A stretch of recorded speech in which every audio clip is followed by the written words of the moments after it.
Ladies and gentlemen, welcome to episode 20. I can't do that with my fingers, sorry. But it's episode 29, and it's a very special edition, I may add, because, one, it is on its scheduled time, like show day, but it's nothing about a result. It's more of a rant, or discussing problems, if you may. Now, my last episode, I talked about 25 minutes towards the WWE, or not WWE, the TNA, about their problems. I'm going to talk the same thing about WWE, but believe me, it's not going to be that long, because WWE does not have that many problems to talk about, okay? Before we get into that, I just want to say that I ordered the TNA program for when I go to the show. The thing weighs 300 pounds, really. I mean, it is ridiculous. I mean, I don't know if you guys can see it in this, but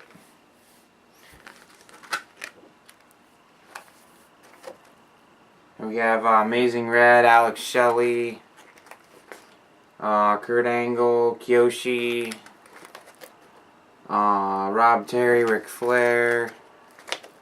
Has my favorites, the knockouts. Haha.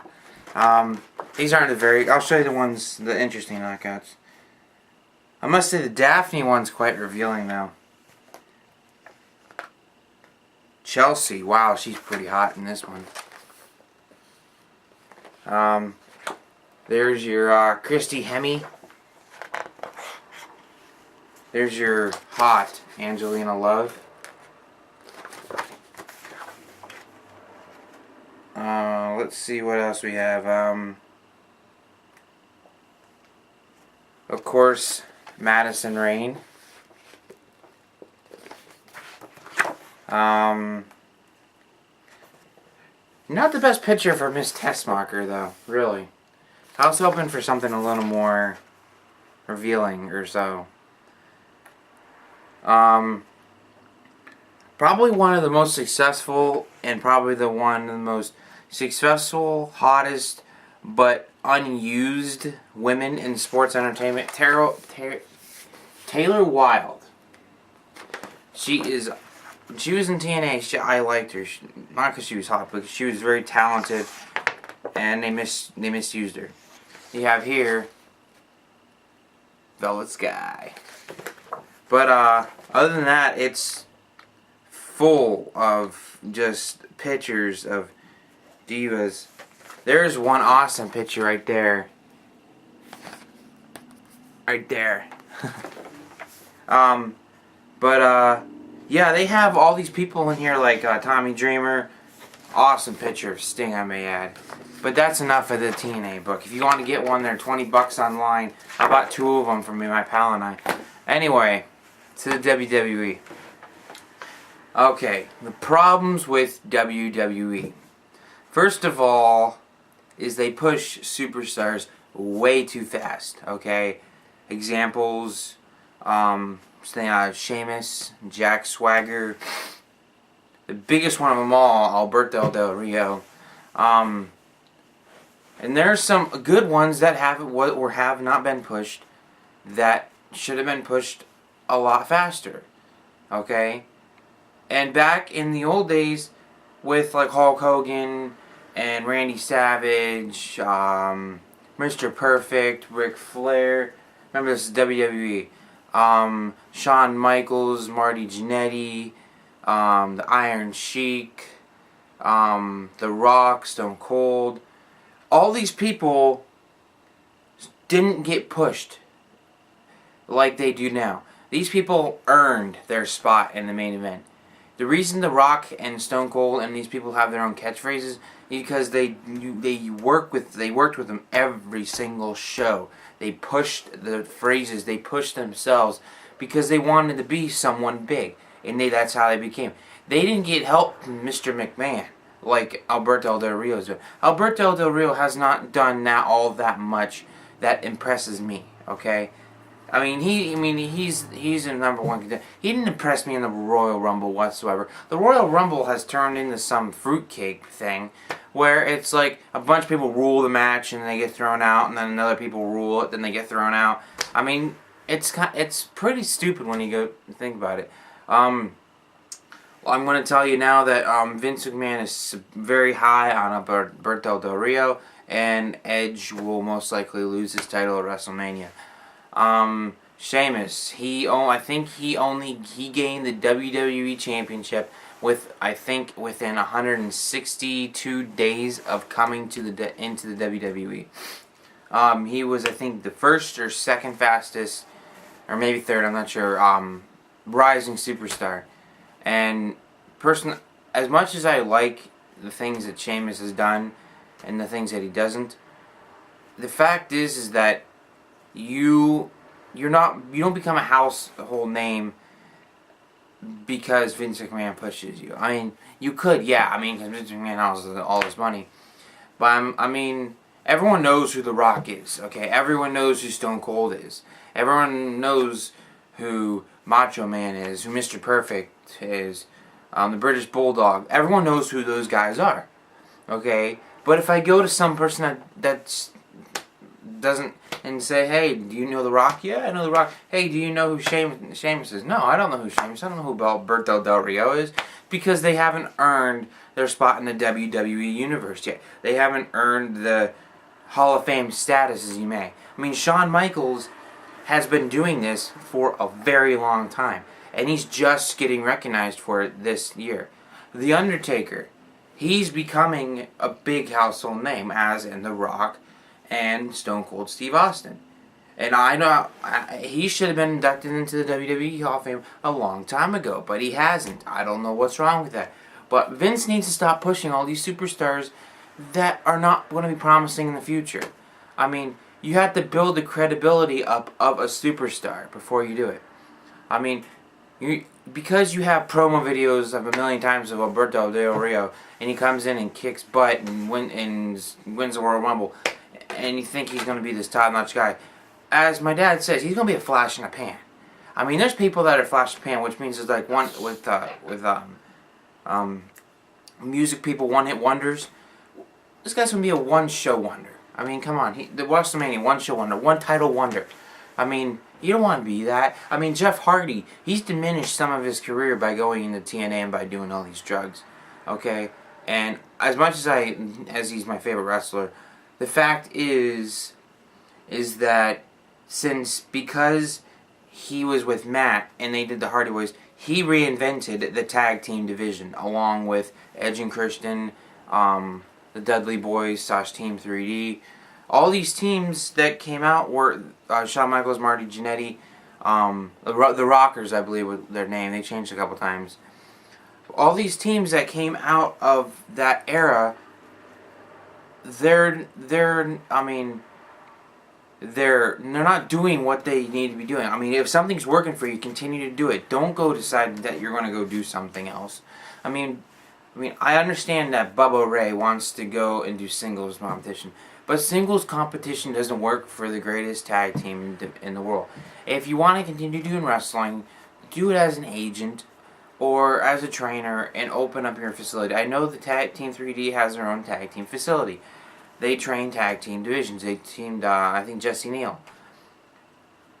Work with people, I mean, and you still get paid. You don't get paid the big bucks. I mean, people don't like the storyline you're doing right now, Bully Ray. I mean, and sorry I'm getting into the TNA a little bit, but, I mean, seriously.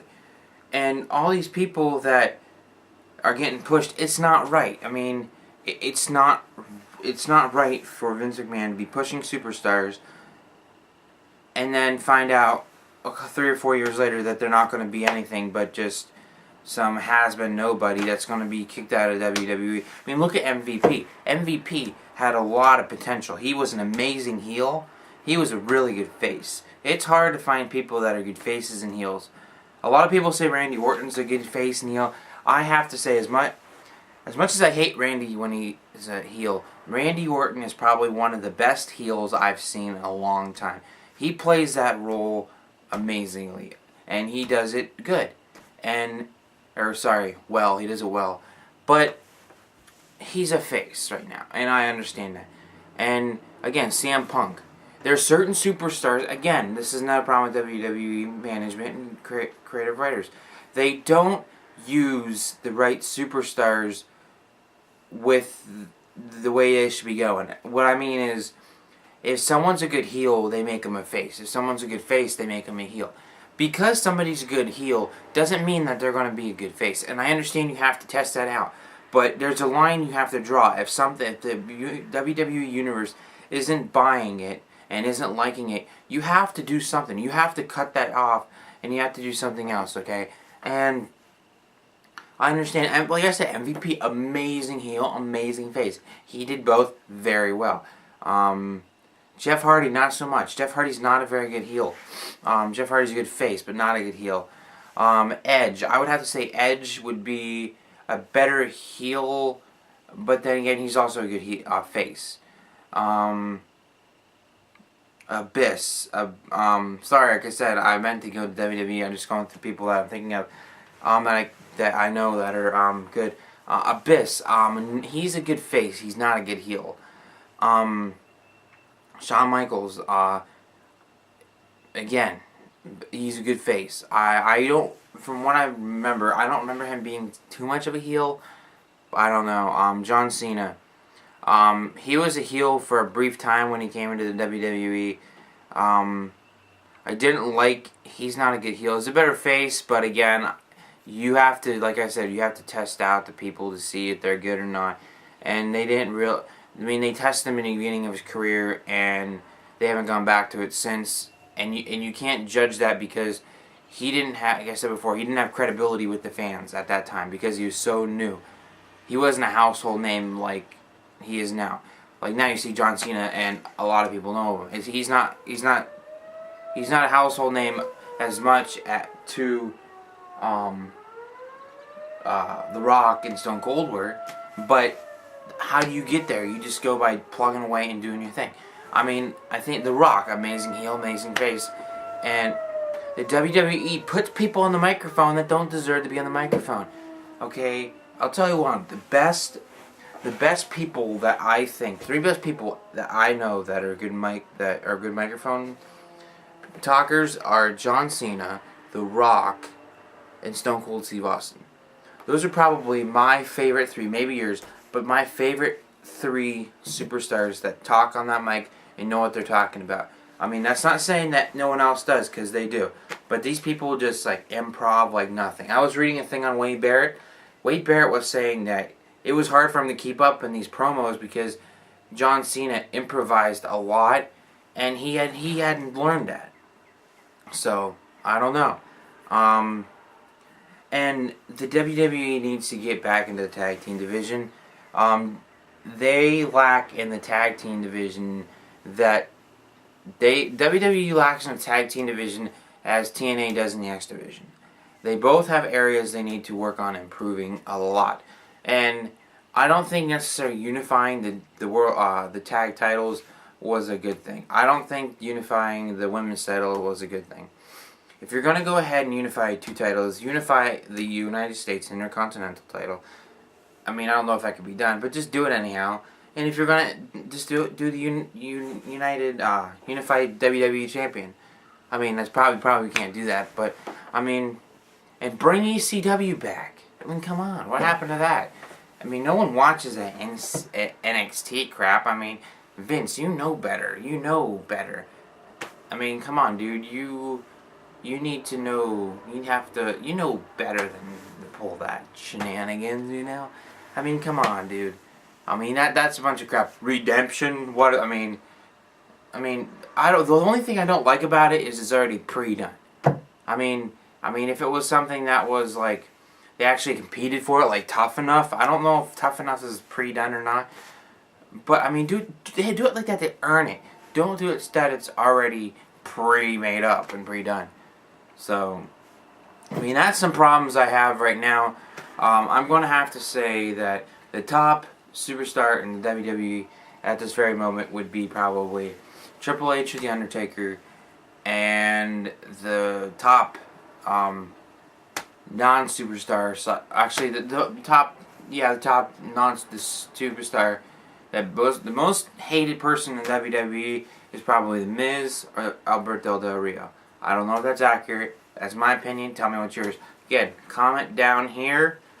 Subscribe up here. There should be more videos. I'm not sure. I got my directions wrong. Whatever way, there should be videos either over here or over here. YouTube changes their stuff. I'm not sure. There should be like a little note bubble right here. So just click on that. Subscribe to my channel, please. I only have 1 subscriber. I need more. Please help me out. Again, the Kenny2251. He / Kenny Richards is doing his show. It is debuting, I believe, this Saturday. Kenny, if it's wrong, please comment on my video and tell me. But if I'm wrong, it starts this Saturday. He is doing a hype video tonight. So stick around and watch this hype video. Not sure how long or how short or whatever it is. But he's supposed to be doing something. I keep telling him to do something, but he's not really paying attention. So, I mean, I guess he has schoolwork. I have schoolwork too, but... Sorry, this ended up being 16 minutes long, so... I gotta... Sorry, my cell phone. Hey, I gotta go just because the fact that, I kind of ran this over a little bit. This has been a special edition of Chat About Wrestling, episode 29. I will be back tonight, or whenever you're watching this. I will have the TNA results for you, although they're already pre-done. I will have the TNA results for you of the TNA Impact of March 17th TNA Impact results. And all I have to say, guys, is something green. Do something green today. Kiss me, I'm Irish. Kiss somebody because they're Irish. Okay, happy St. Patty's Day to everybody. Be careful on the way home. Don't drink too much. And again, I'll see you tonight. And like I say, I'm your host from Caleb. Sorry. Again, let's try that again. I'm your host, Caleb Thomas, from the beautiful state of Pennsylvania, where it's a wonderful 57 degrees outside. Have a nice day and never give up.